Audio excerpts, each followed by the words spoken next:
Welcome to the Open Talent Report, the award-winning podcast where we dive deep into the emerging trends in global employment, the future of work, the talent crisis, the demographic deficit, and the new world of work with our expert host, Heaney. Connor is the managing director at CXE EMEA, a company that takes the hassle out of finding, compliantly engaging and paying contractors anywhere in the world.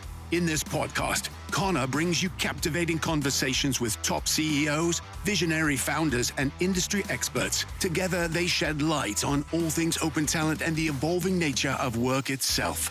So grab your headphones and join us on this exhilarating journey.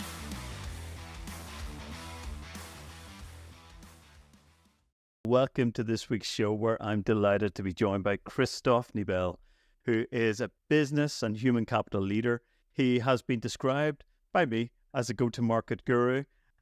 Previously, Christoph, until quite recently, was the president at Pontoon Solutions, which is an Adecco Group company. I first seen Christoph on the stage at Staffing Industry Analysts CWS conference, September 2022. And Christoph, I think it's fair to say, I might not have told you this, but it was really refreshing to listen to you on the stage because as much as I respect and have great relationships with many of the leaders in this particular sector, what you had to say was really interesting to me. And it was coming at it from maybe a different perspective. And I thought, right, I really want to get to know this guy. Unfortunately, Christoph, we haven't had the chance really to get to know each other, but what better opportunity than a podcast? How are you doing? Exactly. Yeah, I'm doing very well. Thank you, Connor. I appreciate the intro. And, I also recall being on that stage. Listen, at that point, I probably was in the industry for about a year. After 20 years in the HR space, I discovered that there's something like the external workforce and was given an incredible opportunity to run a business in that space, but I'm still learning. So if what I said sounded like it was controversial, it was only because I didn't know the real deal. Well, we're going to unpack the real deal today. But Christoph, I remember though, I think in this sector, right, the contingent workforce, external workforce sector, it really pisses me off actually that it's described oftentimes by practitioners and leaders in this space as an industry. And I think I asked the question, which was as follows. It was more of a statement, maybe a manifesto, Christoph, we can decide today, but it was along the lines of, why are we calling this and describing this sector as an industry when we produce nothing, right? In my mind, an industry is someone like Siemens, right? You know, they're producing trains, boats. I was going to say planes, but that would be factually inaccurate. They produce something, they make something. There's an industry behind it. We look at companies like Boeing, Airbus. They're creating airplanes, aircraft, helicopters, tanks. The list goes on, I'm sure. And it really annoys me. I don't know why. Maybe it's because I just like to describe things appropriately and correctly. But what's your take on that, Christoph, before we hear your story? Would you agree?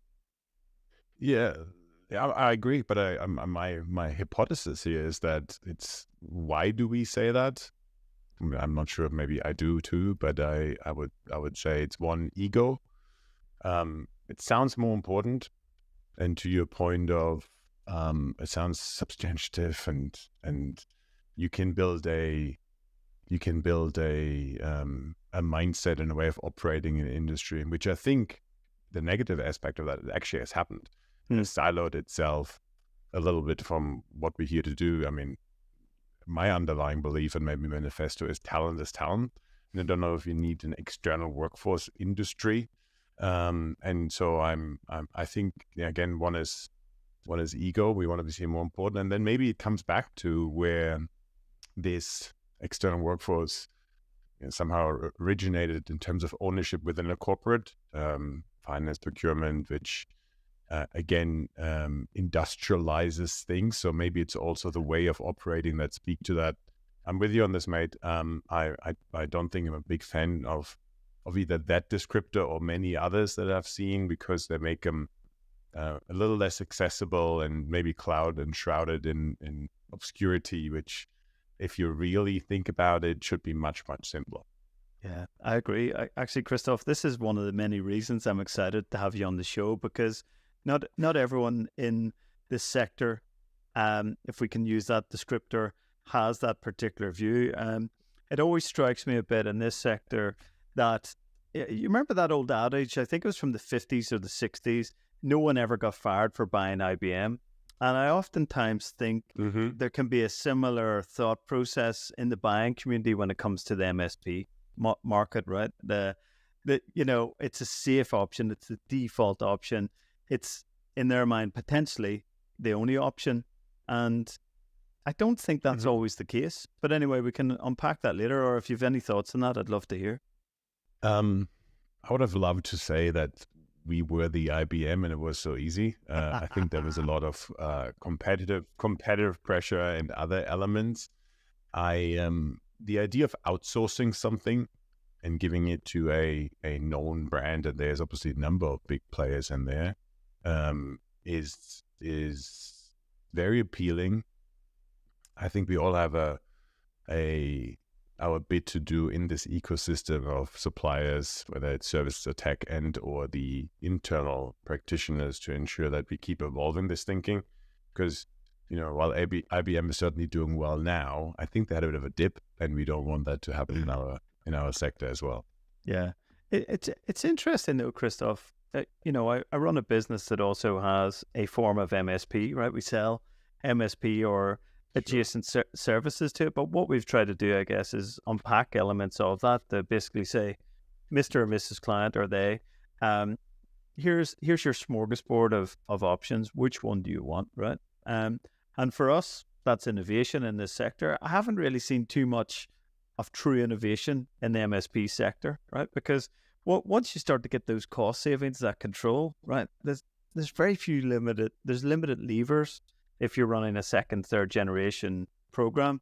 I'm just wondering if you've seen anything in the sector that makes you go, you know what, MSPs are the future, but maybe they could do it this way.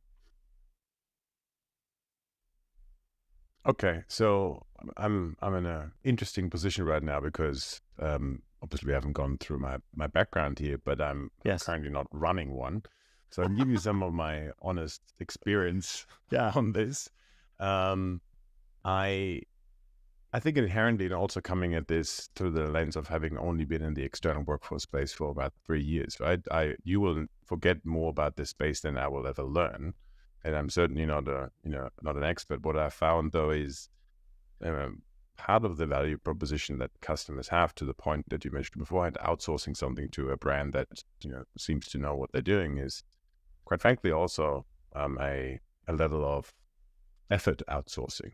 It's just not it's still a very operationally focused process that needs to be done. I mean, whether it is we don't actually like, the customer says it, we don't really like and enjoy using the VMS. So could you please make sure that someone in your organization does it for us, i.e. effort outsourcing? Is that a lot of innovation? No. Or if it is to being sequestered almost to a smaller or a very large part of the workforce, but siloed towards the larger talent strategy. I do think innovation for me ultimately happens not necessarily through a new feature or new product, but in helping our customers change their operating model and the way they think about how they get work done. For me, that is a much more interesting and impactful lever of driving real differentiating outcomes for the customer, which is really what we're here for, than trying to come up with version whatever of the MSP. And I found, coming back to our earlier point about industry, the industry is too isolated and has almost taken on its lives in a parallel universe to the broader way of running business. We make it very inaccessible, and so sorry to say it so bluntly, but I think innovation sometimes in our focus should be about how do we make ourselves more relevant and easier to be consumed and tied more to the overall business than trying to eke out an incremental differentiation to a competitor. Yeah, I like that, Christoph. I think I think you've put that exceptionally well. In a way, we've almost built. No, it's true. I think we've built almost like a sarcophagus over the sector. We've basically said extended contingent workforce.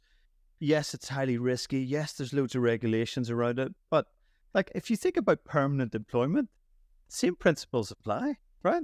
You hire someone in Germany or Netherlands or Sweden, it's not very flexible as a full-time employment. There's regulations, there's constraints, there's risk, and we don't tend to build that whole sarcophagus and acronym bingo around that. I'm sure you found when you came into the MSP or the extended workforce sector, the amount of 3-letter acronyms, Christoph, you're probably like, what the hell are these bloody people talking to me about? Can someone give me a glossary of terms to really unpack this? And I think that inaccessibility point is a really fair one. And I'd be interested later in our conversation, Christoph, to get your thoughts. The trend seems to be that HR and procurement are starting to think more holistically about talent and how the work gets done and who is the best people, tools, tactics, techniques, companies to get that work done. So maybe that inaccessibility is starting to be broken down, but let's talk about that later in our conversation, if we may. So, Christoph, thanks for joining. I mean, that's certainly lots of views on that. Good. This is great. This is why I love the show, Christoph, because there's always such a range of ideas and opinions. So, Christoph, we want to hear about you. So, just for the benefit of our audience, you've been in human capital sector for some years.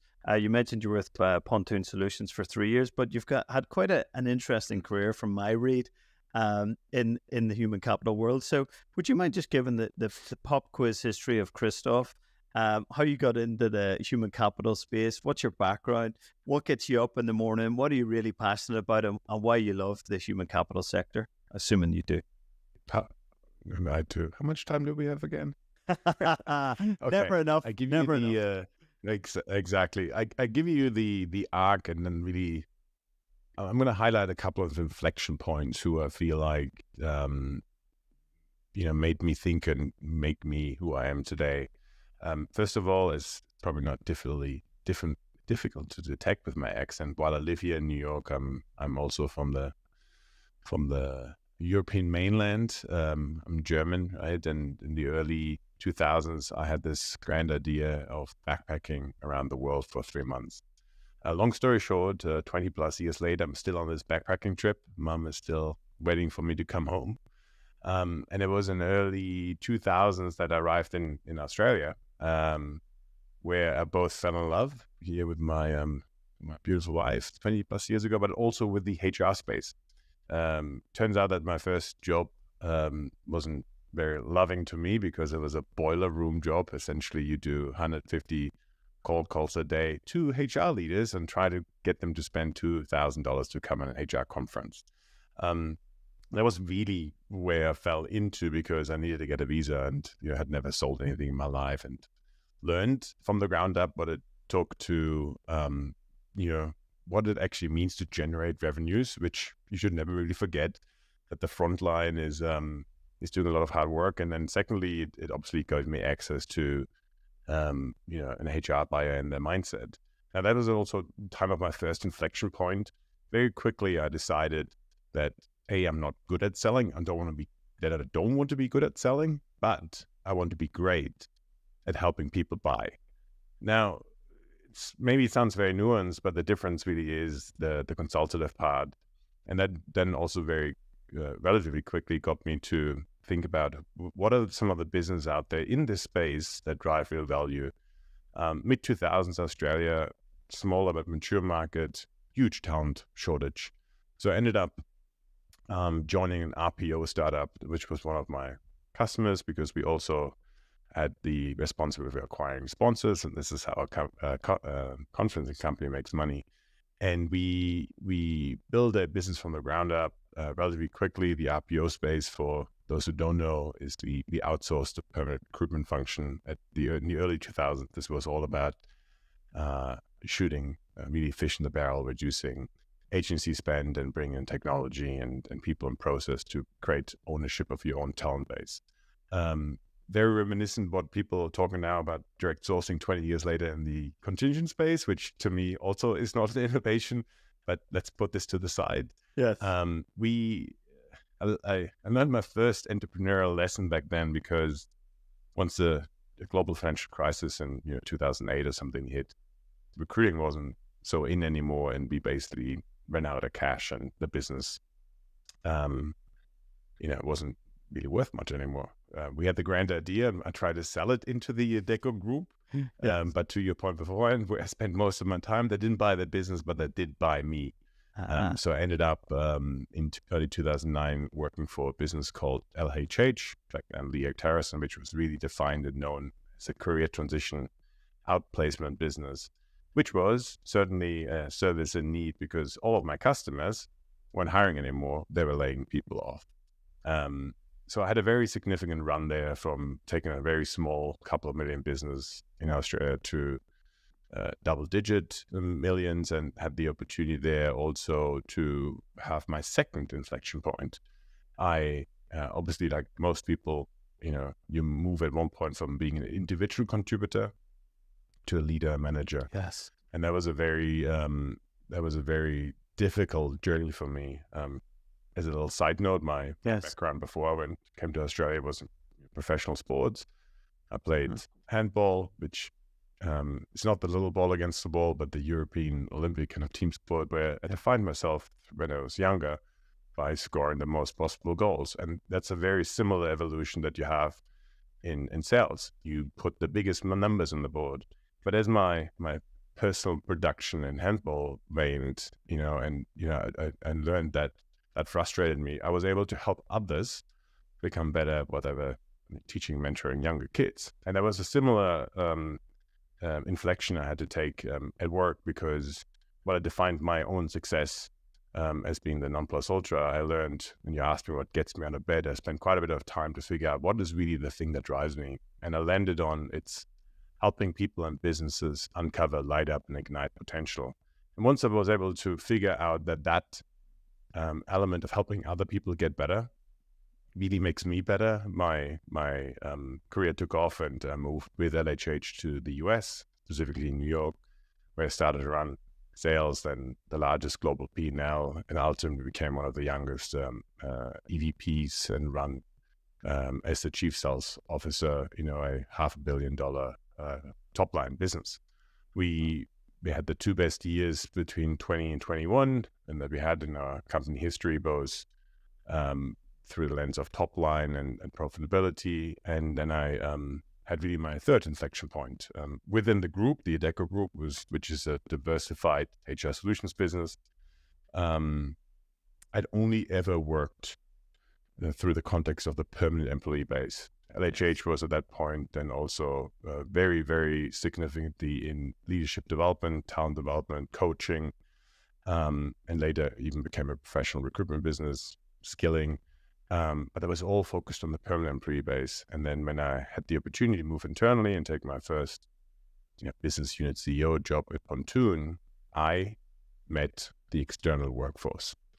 And I figured out how ignorant I have been on what it takes to really run a business today.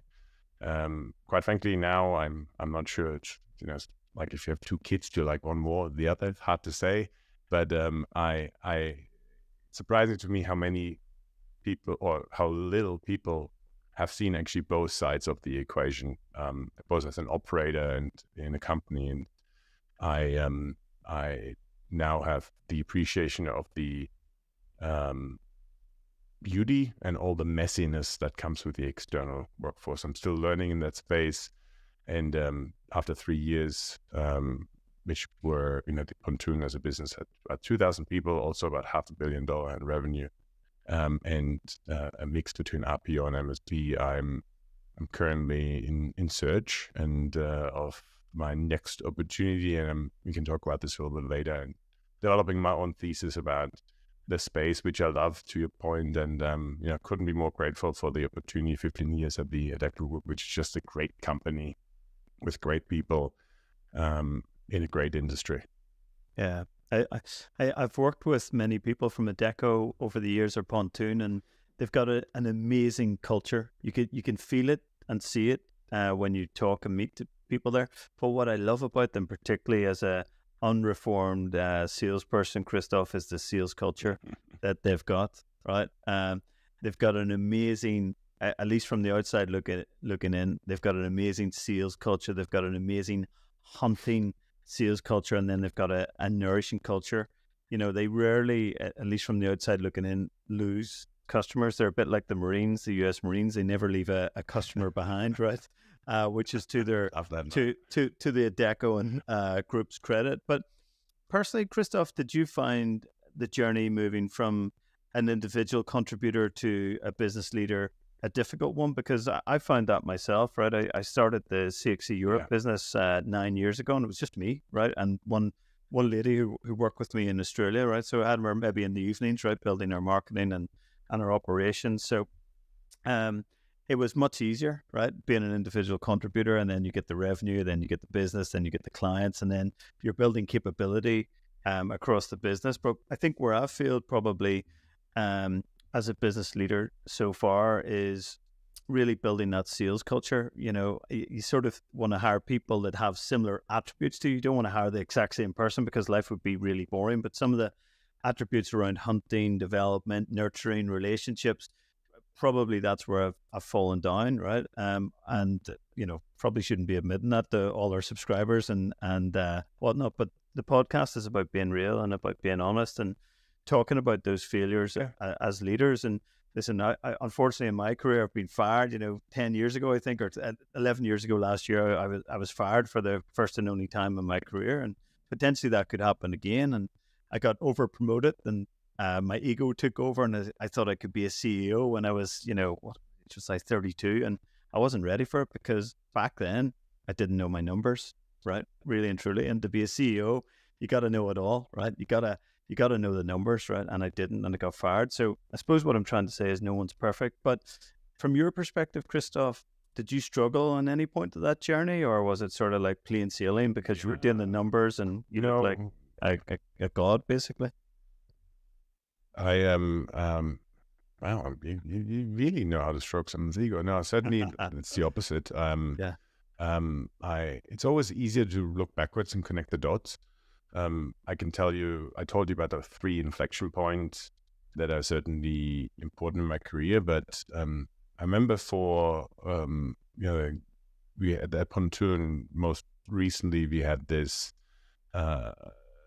program called SMEs Take the Mic, where we basically had this concept of upskill from within. We had the idea of having people teach others in certain areas of their expertise. And I thought a lot about, like, what is my presentation going to look like? And what I talked about was Christoph's 5 in brackets, another 0 behind it, failures. And basically, you know, about all the mistakes I've made. Because for me, the best thing I could, I think, teach and help people upskill from within is that, sure, you know, maybe from the outside, my, relatively speaking now, in our industry, my career looks a little bit from like bottom left, top right as a straight line, but it's definitely not. I mean, if there's a video of this here, if it goes from the bottom left, it always then comes into a circle, a big dip, and then it accelerates up again. And so these different dips were my failures. And I can give you that not only from moving from an individual contributor to a leader, where then also my ego became involved, Connor, like yours, right? You figured out that, you know, to be a leader, you actually have someone following you. Yes. And for that, it's less about you and how you can help others, coming back to my purpose. But I saw it in many other forms. You know, when I moved to the US and we were very successful, I thought I had the playbook. And so I defined what is right or not through, you know, what I thought was right or not. And, you know, you don't have to be a genius to figure out that that's probably not a good idea. And I thought I had all the answers. And taking people on the journey. And there were many, and still to this date, opportunities for me to learn. And quite frankly, now I've learned to really embrace this and find the opportunities where I can get out of my comfort zone, where I can get humbled, where I can learn. And that's also something I keep doing when I'm in a business? When can I put myself in a situation where I'm uncomfortable, where I'm wrong, and where I'm silent?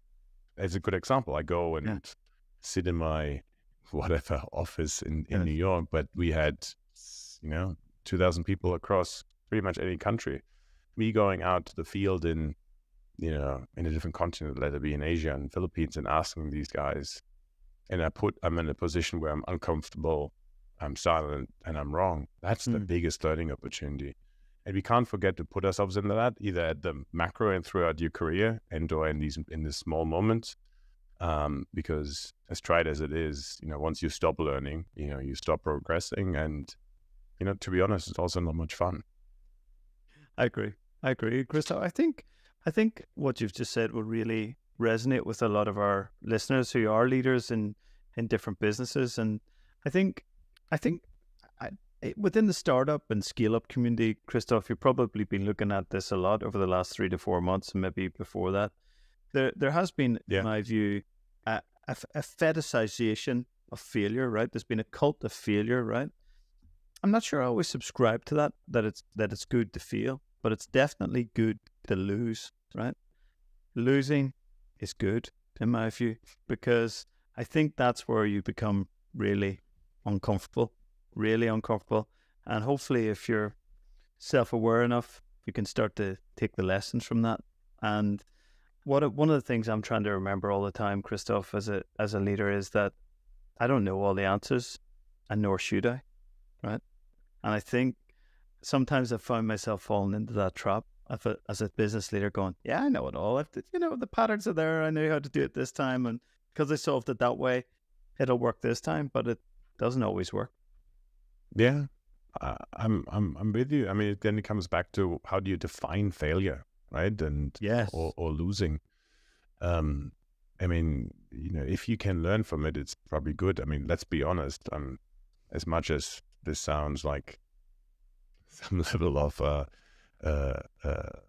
transcends the day to day, I'm still super driven. I hate losing a little bit more than winning, and I'm very, very competitive. So I'm not doing something to fail, and I'm certainly not fetishizing it. But I better get something from the experience if I didn't win, and I'm also not going to beat myself up about it.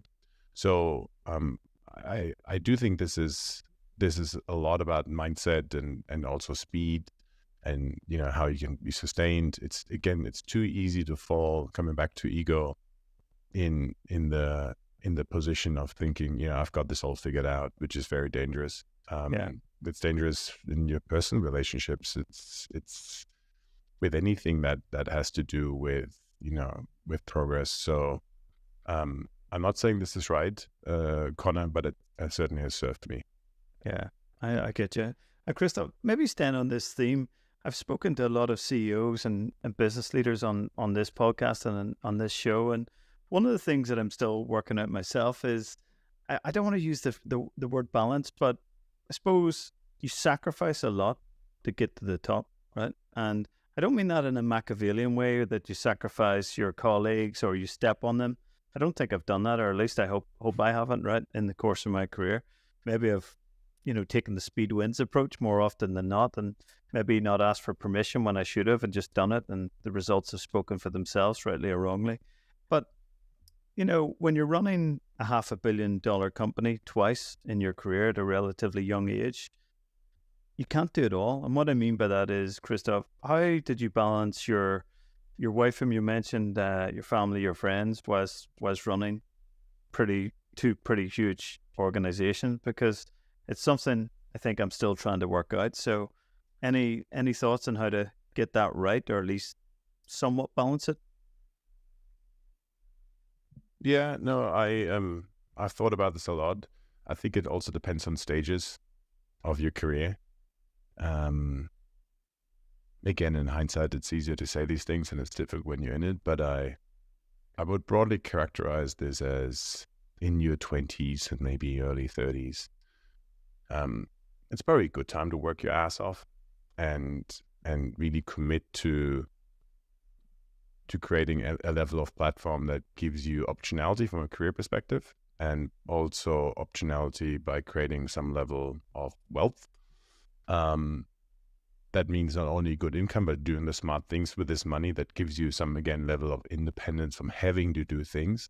And your 20s and 30s are certainly, I'm stereotyping here, characterized through more energy and potentially less of these other things that come into the way. Health, family, certain other responsibilities. Again, that's very nuanced for everyone, but I would question anyone who's in their early 20s who really says, I need perfect balance.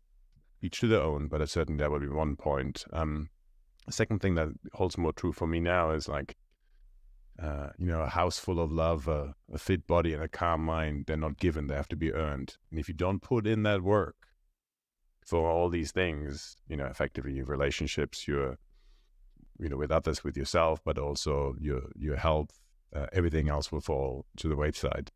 It may sound, easy to say if you have some level of success that you say it's less about the money, but ultimately, I do think there's a direct correlation of having these other elements right, that you can have more impact at work, and then B, why are we doing all this? I'm incredibly lucky that I fell into an industry that really aligns with my purpose, and the companies I worked for do that too.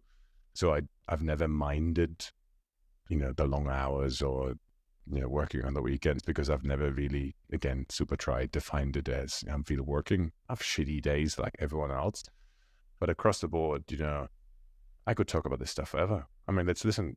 I'm here right now. This is not work, and the stuff that you do on the weekend and the stuff and no one's looking. That's where your passion lies, and so I get lucky with that. I'm both driven by the craft of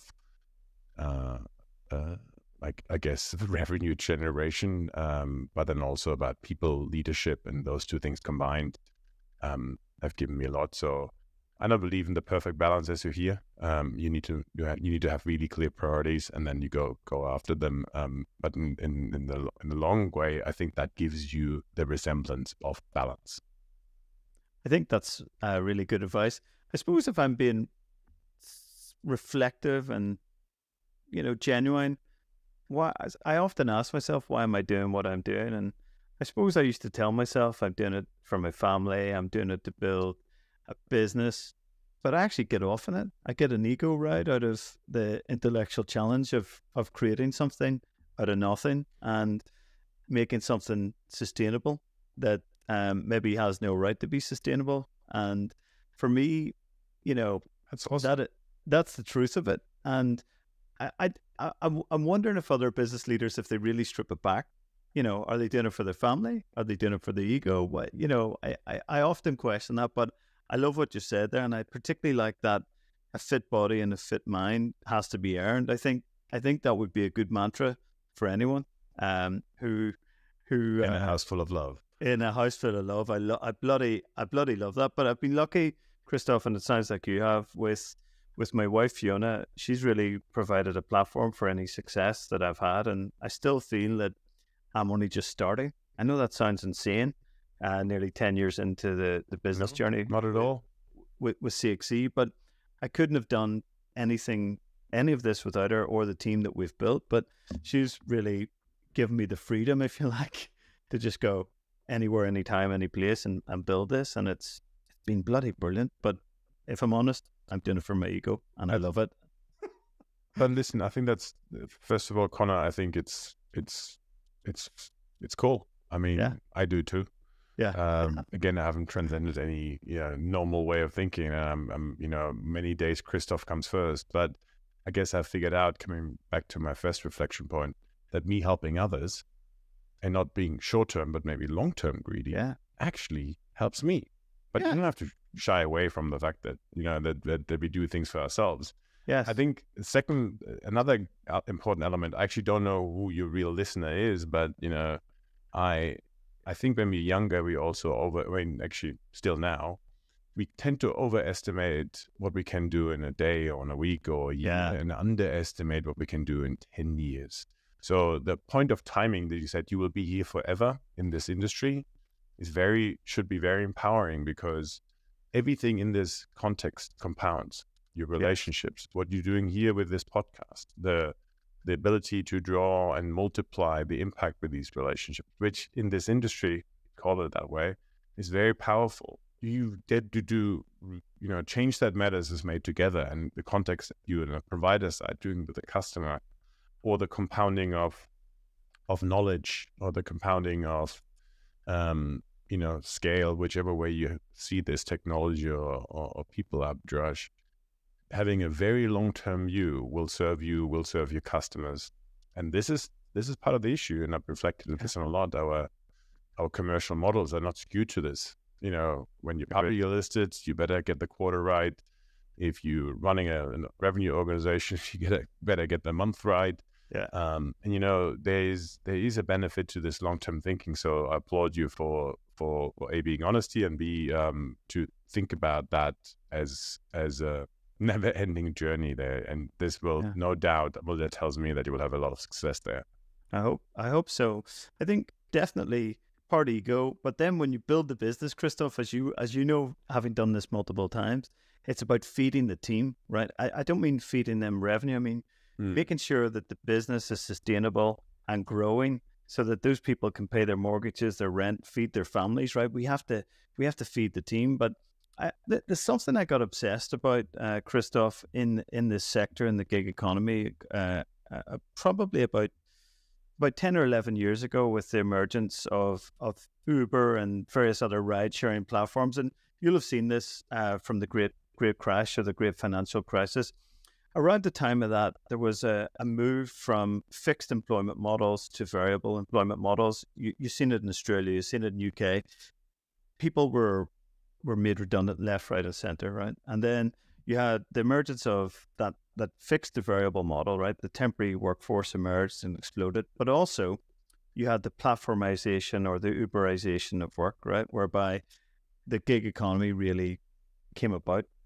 And around that time, Christoph, I got extremely concerned around how those gig workers were treated, right? So you've almost got, in my view, two tiers of gig workers, right? You've got the low choice, no choice gig workers that are typically in the lower paid jobs, that need those lower paid jobs because they don't always have the economic and educational opportunities that others have had. But it's a means to an end, whereby they can get money, they can maybe have multiple gigs, and they can feed their families and feed themselves potentially, right? So you've got that low choice, no choice. And typically those workers, I say low choice or no choice, is because typically they've got limited bargaining power, because they've got limited rights and they've got limited protections, right? And then you've got what I call the high choice, high cost workers in the gig economy, or the open talent economy, Christoph, that do have that choice, because they're either working remotely or virtually, or they're mobile, right? And their skills are in demand, and therefore they can name their price. But it's that low choice, no choice segment of the market that actually concerns me the most, because essentially those workers are treated as employees on the face of it, and largely in substance, according to a lot of the case law globally that's out there. But they have almost zero employment rights unless they bring a class action or an individual action. And of course, if you're paid minimum wage or less, to go to the Supreme Court or the High Court in upstate New York or in the UK or Ireland, it's cost prohibitive unless someone's willing to back you. So that's really what I'm behind. I want to help those workers get leveled up and protected. So I suppose, why am I telling you all this, Christoph? It's rather a roundabout way of asking this question, but what's your thoughts on that sector? Do you think that it can be regulated, particularly for those low choice, no choice workers? And do you think more can be done to help them? I think it has to. If you want to have a sustainable way of continuing to pull people up, which I think is what, the reason why we're here, we want to pull people up to the next rung. That could be, obviously, as we're talking here, economically or socially, but also the ability to get out of those day-to-day worries and being taken advantage of. I think government and legislation, to your point, plays a huge role, because especially in highly capitalistic-driven countries or global economy, it's the winners at least try to take all. I think this will potentially become even a bigger issue. If you just think about, I'm going to build on this, and I don't want to sound too negative, but we see an area dominated by these super companies. Just look at the stock market, right? And this predominantly driven through the context of the Magnificent Seven or something, especially in the US here. An unfair amount of the spoils go to the few. In the context of that, and these companies have also significantly leveraged their external workforces, but they also can, through really their monopolistic power, control a lot of the permanent workforce because they keep growing at an incremental rate. Yes, and that either is dictated then through the lens of, do we actually need people to do the actual work? We haven't touched yet on what's on everyone's mind around, is AI the corporate Ozempic? Is a weight loss drug for fat? There's enough evidence that CEOs keeping their mouth shut at this point of not talking about how much you can cut out because of this. And again, this is the negative part here. And then the other point is the buying power that they have, to your point of high choice, high cost. And I'm worried that our drive, the capitalistic drive on this, has some secondary and unintended consequences of what really, can put in danger our functioning society. You see it. Being European and being German, I'm a big believer in I have certainly benefited from certain ways of how government is supporting and trying to bring everyone up. And now living in the US the last 12 years, I see the differences, and that concerns me as an add-on to what you've said, because the reality is we need to lift all boats.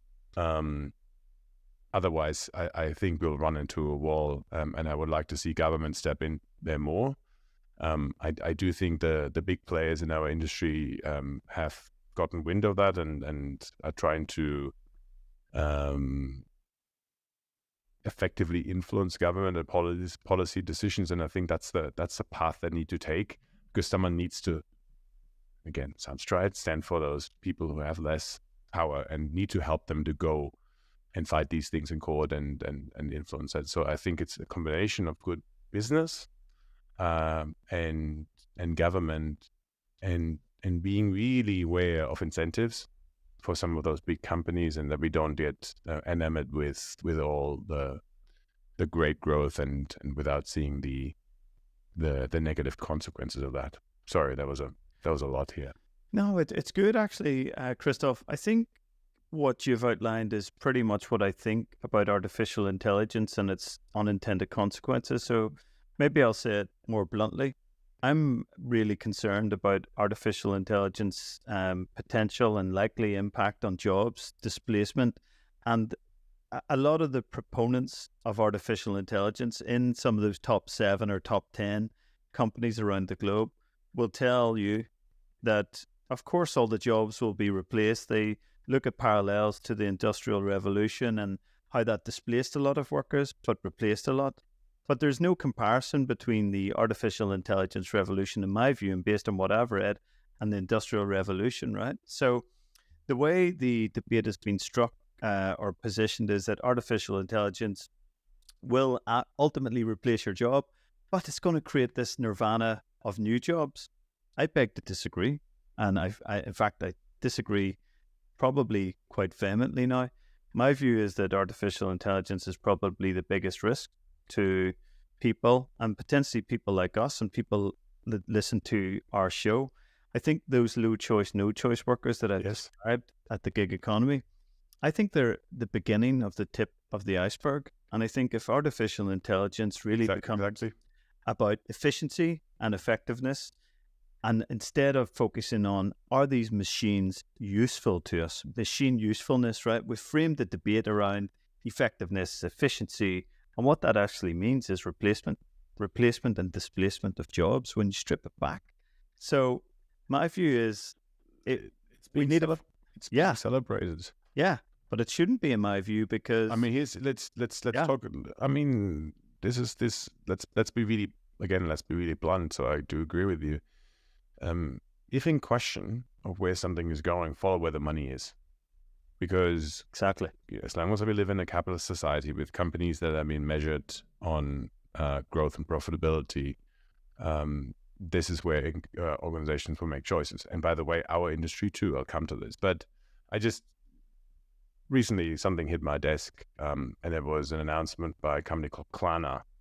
You may know them. It's like an early pay or late pay solution, if I guess, in Europe. And they had this, announcement after, putting their AI assistant live for about a month. They basically said, we had millions and millions of conversations, 2/3 of their customer service chats. It's on par with human agents from a customer satisfaction scores, but it has led to more productivity because less inquiries, less time, rolled out in all markets. It is estimated for that year for this company to drive $40 million USD in profit, and it is doing the equivalent work of 700 full-time agents. Now, an agent in this context is, that's ubiquitous to any industry. I mean, this is one company who actually put the numbers out. There's no question that, coming back to corporate Ozempic weight loss drug, that they're all looking at this. The conversations I'm having currently with, CEOs of large service companies in our space, it's a simple question. How do we decouple our top line growth from FTE growth? We want more leverage. So we have a higher multiple on a stock market and on our private valuation. So they're all doing the same thing. I'm not judging it. It's just where the incentives lie. I think you could take a more positive view and say, hey, look, sure, we have people who have jobs and, we might pair them with an AI. You can only think about what the benefit would be if potentially in an interview, think about the recruitment context, there would be a third party in AI who helps me with the conversation, make sure I'm not biased, ask the right question, distills information, helps with decision making. Up to the point it knows how to do the job so well that it's doing the job. Now, I don't want to be, doomsdayer, but I can tell you, if I would run a business, I would be very excited about how to bring my costs down and show more profitability, because that's how my business gets paid and I get rewarded. And, we need to think about, coming back to your point earlier about, legislation, governments. I mean, that's what capitalism is, but we need to consider that we have a very powerful tool here that could go out of hand. I'm not talking about Terminator here, but in the usage of it, and then why are we doing what we're doing? So I see tremendous benefits for companies, but these benefits might not have tremendous benefits for individuals who take work. And I would like to see these questions being, really, really addressed by our industry openly. And I don't know if that transparency exists, because I think behind closed doors, a lot of them are rubbing their hands about how much more efficiency they can eke out. Yeah, I think, Christoph, first and foremost, I agree with you. And I think this is where I'm truly conflicted as a business leader, and to a large extent a capitalist. I know as a business leader, I need to be almost promoting this, looking at this, introducing this, but I know that the net of this is jobs displacement or potentially jobs replacement, right? And that doesn't sit easy with me, far from it, in fact. And I think, to your point, Christoph, we need regulation in AI to ensure that the business impact, which could be hugely positive, does not have a negative societal impact in terms of jobs, people, displacement and replacement. And I agree. I watched it's not Terminator Doomsday, but I did watch it a number of times, having been born in 1980. I probably watched it more times than I should have, and maybe that's went into my mind. But I've read a lot on this topic.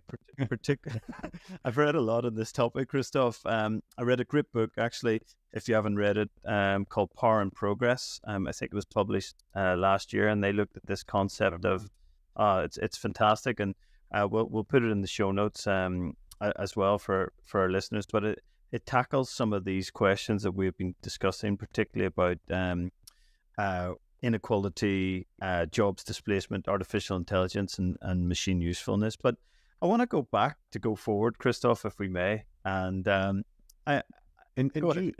you mind if I have another point on Sure. this? Because I feel like we need to balance also what we just talked about with some level of positivity. I'm not saying that I have a positive element to this, but like, okay, let's just assume, and this is a highly risky assumption, that you and I are right. What could you do as an individual if this is a possibility of the future, other than throw your hands up and say crap? Because I do think that we as individuals need to control what we can control, and here I'm biased towards saying everyone has spikes.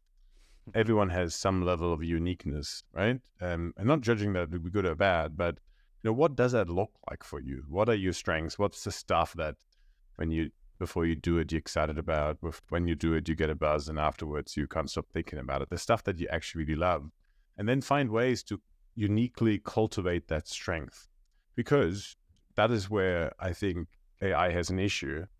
AI is really good at doing lots of things that are repeatable at scale, and so is automation, of course. But the beauty of that we have as humans, I would think, is our uniqueness, and cultivate them, and very clear how that then turns into value into an organization. This doesn't address the issue of low choice, no choice, but I think taking some of that ownership, it's not a shortage of access to information these days, and I think not a shortage of access to opportunities, but I think we need to do also enough to prepare people for this possible reality, and acknowledge that they can take some level of ownership, and that's what I'm very passionate about. Not that I have perfect answers here, but your uniqueness is the way to escape any competition, including the competition from AI potentially. Yeah, I think I agree with that, Christoph, actually. And if I could explain it by way of example. So I downloaded one of the major chat GPT apps recently, and I asked it to do a meta-analysis across our top 10 competitors in terms of the press releases on new client wins, because I wanted to do some adjacency marketing, right? It couldn't do it for me, right? The machine learning database behind it doesn't study press releases, and it wasn't able to have a live feed into Google or some of the other search engines in order to get that information, right? So that's just one small example. But and this is what I'm thinking about too, what can I train in? What can I learn? What can I upskill that a machine is unlikely to be able to do and do well, right? What are the sectors that are difficult to be replaced or augmented by machines? And the World Economic Forum, I think, released a really interesting report back in September of 2023 on what jobs are likely to be, I'm going to use a crude term, crunched, and what jobs or sectors are likely to be safe for a period of time. So I'll probably be looking at that quite closely and thinking, well, how can I get upskilled, reskilled, or learn more in those particular sectors that for the next 10 to 15 year time horizon aren't crunchable or replaceable by machines? So I think it's good advice, Christoph. Yeah, and our industry is very crunchable. Yeah, it is because which in itself is a competitive threat for the industry. So I think it's good to think and define the issue, potential outcomes. Hope we're wrong. Yeah, to be honest. I hope so. And I want to take be ownership at an individual level as well, right? And take ownership at an individual level. I mean, again, you're a good example. Everyone has access to the internet, to a microphone, and to what you do. But you're building value here, which I don't know how an AI today replaces. And the leverage that people have means that the best at something will get the spoils. And so the barriers of entry are lower, the commitment and all that are higher. And you're yourself an example. No one told you to do this. You act on that. And all of us have these opportunities. Doesn't mean everyone has to start a podcast. No, but your point is fair. Well, one of the things, Christoph, I wanted to ask, right, and if I could explain it before I ask the question, if you think of the 1980s stock market and how commodities were traded in particular, if you looked at the London Metal Exchange or the Chicago Mercantile Exchange, they had open outcry trading. You had typically a guy, I'm going to say a man, shouting at the top of their voice, XYZ, 20 million barrels of oil. They'd have a piece of paper. The piece of paper would go down a chute. The order would be processed and the transaction would be done. And then, of course, in the 1980s, technology arrived in the form of computers. And that was what was referred to as the Big Bang moment for the stock market and adjacent sectors, right? So a lot of times those open outcry traders and all the associated people that did those jobs were gone, right? And moved into the era of quantitative traders and sitting in front of a bank of screens, right? And all that. But if you think of the staffing and recruitment sector as a parallel, in my view, yes, it's ripe for disruption. Yes, it's ripe for automation. It hasn't really had its big bang moment, right? It went from sending a CV from a courier, right, to a fax machine, to an email, to an ATS, to maybe not a CV anymore. But it strikes me that at a base level, it hasn't really changed much. There's more recruitment companies in the UK than there ever has been at any point in its history. Mm-hmm. The question is twofold. Has the recruitment sector or the staffing sector evolved sufficiently, right? And has it had its big bang moment? And two, if it's ripe for disruption, what does that disruption look like? That was a lot of questions, Christoph. I don't think it. I don't think it's fine. You keep me on track. Now if I miss something, so I don't think it has had its big bang moment. So the analogy I think of here is the faster horses analogy of innovation. I think we're still in the faster horses part of recruitment. We eking out incremental improvement by doing certain things better in itself, but we haven't yet come to the point of saying, well, here's the car, which was obviously disruptive for the horse and buggy industry, I'd say. And I think it's similar to when you come back to your example of the stock market. It wasn't about, hey, the guy now runs quicker, or he has a megaphone and shouting, and the chute is oiled. I don't know, the information flows. It was a completely different way. But if you maybe be thinking about this also from the wrong way around. I'm again a hypothesis here. We coming at this through the lens of what can the staffing industry broadly do differently, and maybe one of the issues of it really coming to the leap from horse to cars is that the consumption model of the customer is still very much stuck in whatever you use here, the 80s as an analogy. So we touched on this beforehand. Companies very much think of this as incremental. We think still of, not only just the silos between external and internal workforce, but we think about this as inputs versus really outputs to work. And I do think if the operating model within a company doesn't change, the industry delivering towards that, maybe it's too high a bar to clear. In that context, just, ask yourself the questions. Are the leaders within an organization, both on the business and the functional side, really asking big enough questions and challenging their operating models so that a new way would allow it? There's no perfect analogy here, but the real success of cars had to come with the benefit of having better streets, so that they could run and getting getting the efficacy. So it's a two-way street. I don't want to. I'm with you. I haven't seen the total disruption there, and we've talked about this for many years. But I do think we need to look at that at both sides. Flip side here, also the reason why it may have not been changed. Who's incentivized? Because you can make a lot of money in the industry. The more manual work there's maybe to be done, the more you can clip. And then some of the disruptors, as we've seen from a technology perspective or any other ways, I think also have potentially been a bit myopic on this and talk about disruption, and you don't need the service element. There's still to this day both is needed. There's a people and a tech element.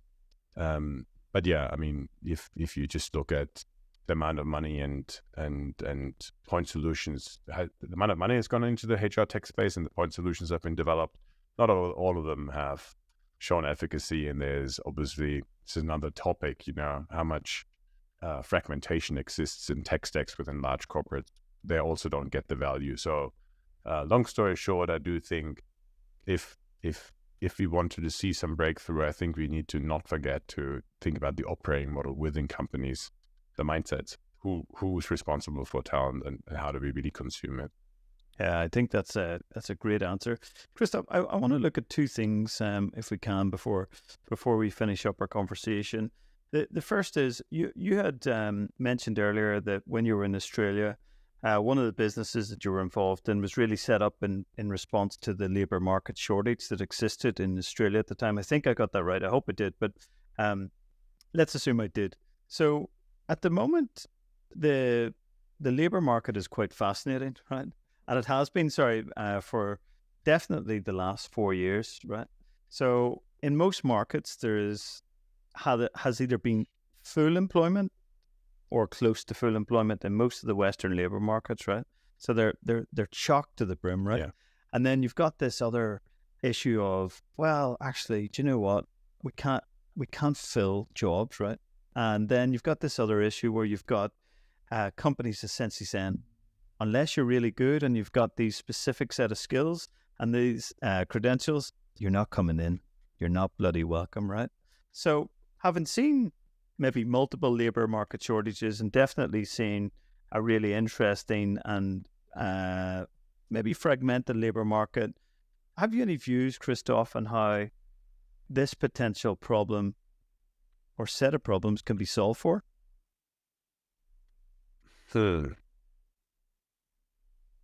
You're asking very big questions.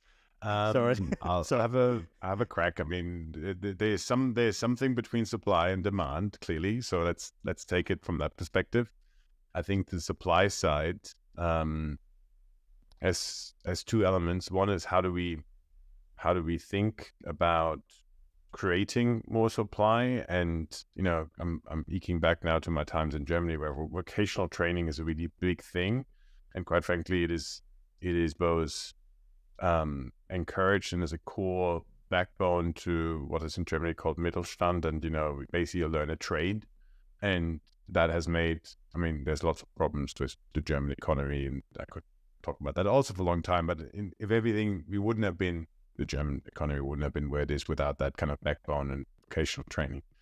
So this comes in that context back to schooling, and I think also what kind of skills we build, but then also what kind of jobs we celebrate.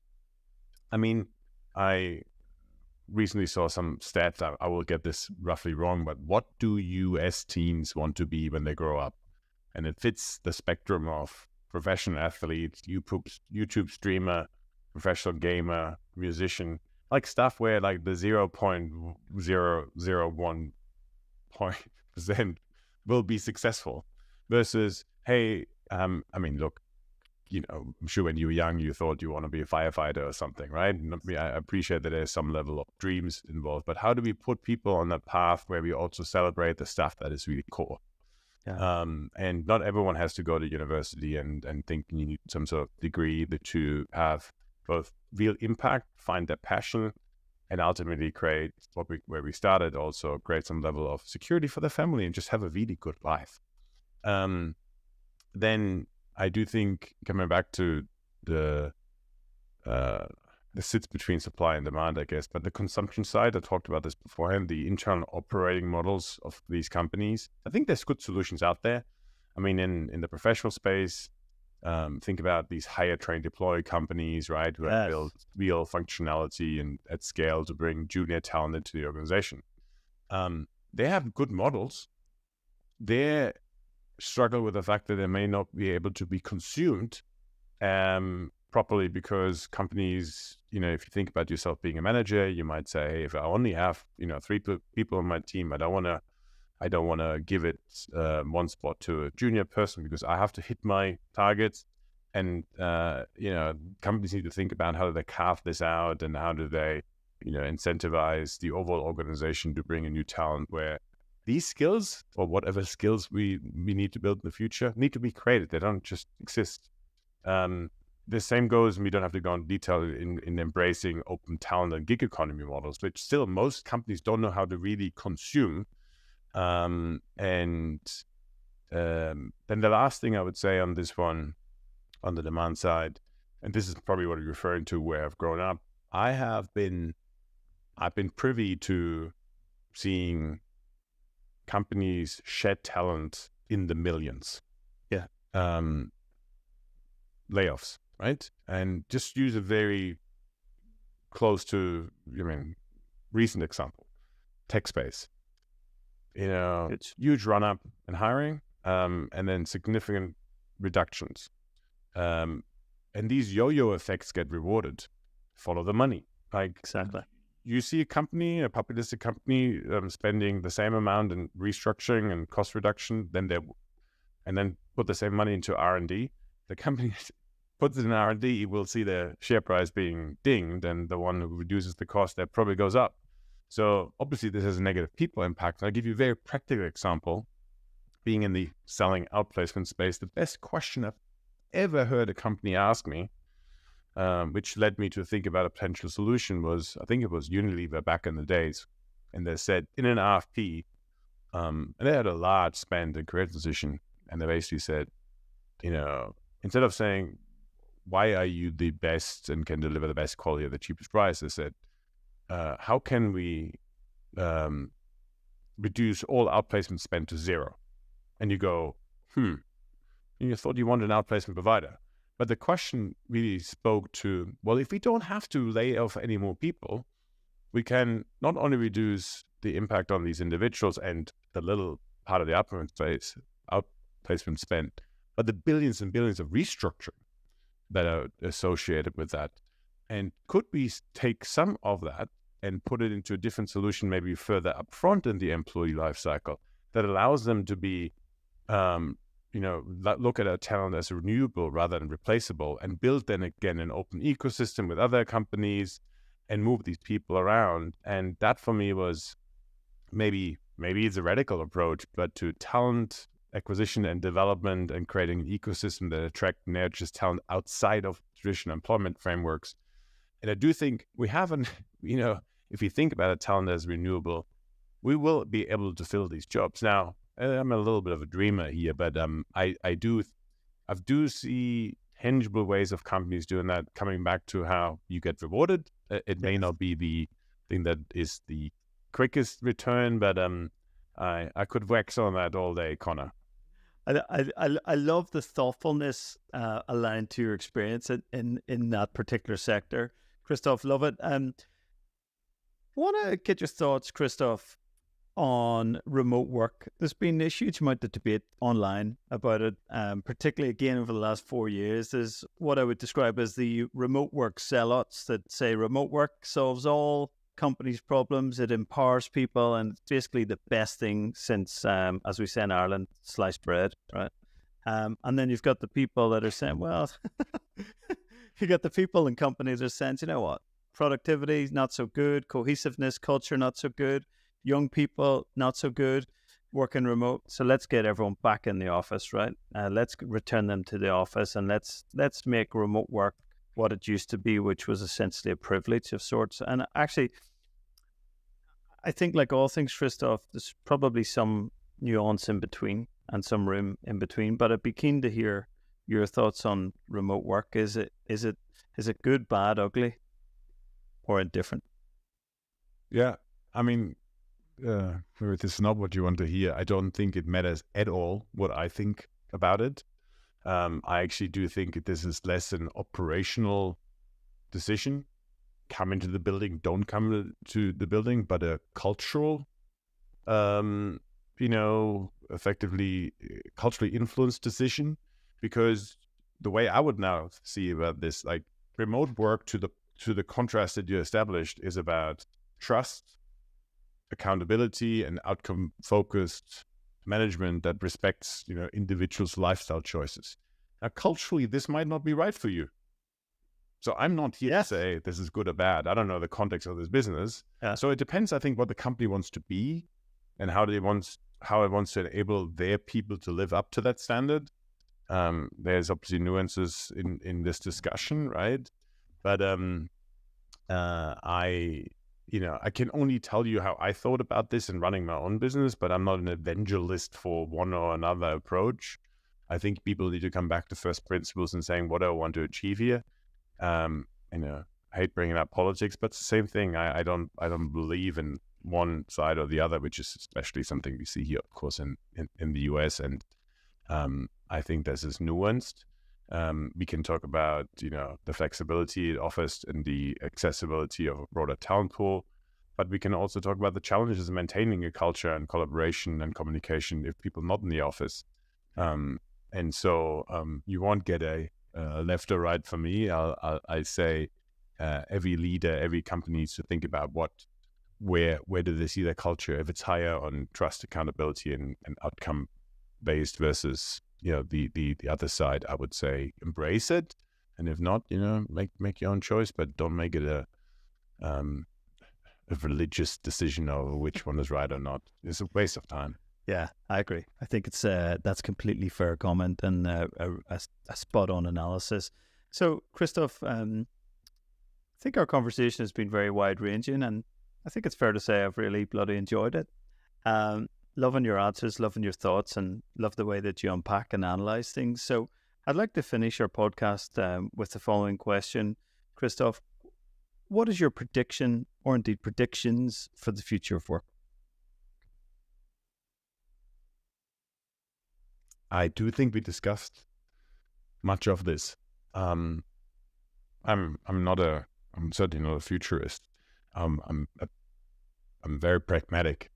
And I would come back to the point of, as long as we live in a capitalist society, I would follow the money, and anything that can drive a market impact and lift the share price or drive business outcomes will be embraced. And so I'm going to repeat what I said beforehand. I do think the future of work will be defined by companies embracing anything and everything that can then make them more productive. We touched on AI, automation, different workforce models, and that is both on the industry side and that we talked about here and more broadly. And I think in the short term, I see quote unquote negative consequence for the person taking the work, doing the work, while seeing significantly large upside for the corporates. The question is how long we can do that. And so I have also said this: the flip point of this is I think this could bring a completely new way of individuals embracing their own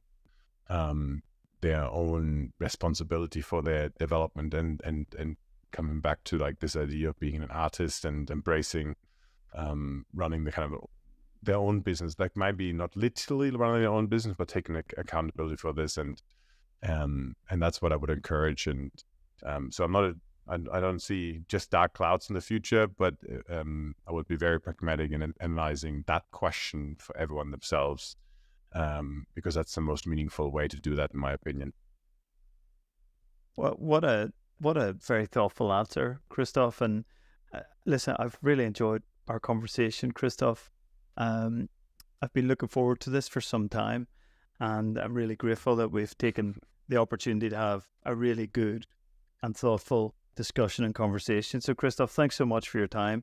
I really do appreciate it, and I'm sure our listeners and our audience will. So, Christoph, where is the best place if some of our audience want to reach out, have a conversation, spark the debate and discussion, keep the conversation going? How may they get in touch with you? Is LinkedIn an appropriate forum? LinkedIn is the best way. I'm both in my messages there a lot. I take everyone's connection, and especially if it's someone, as you said, who's looking to engage in a discussion, I'm a believer in paying forward anything that resonated. Reach out, challenge it.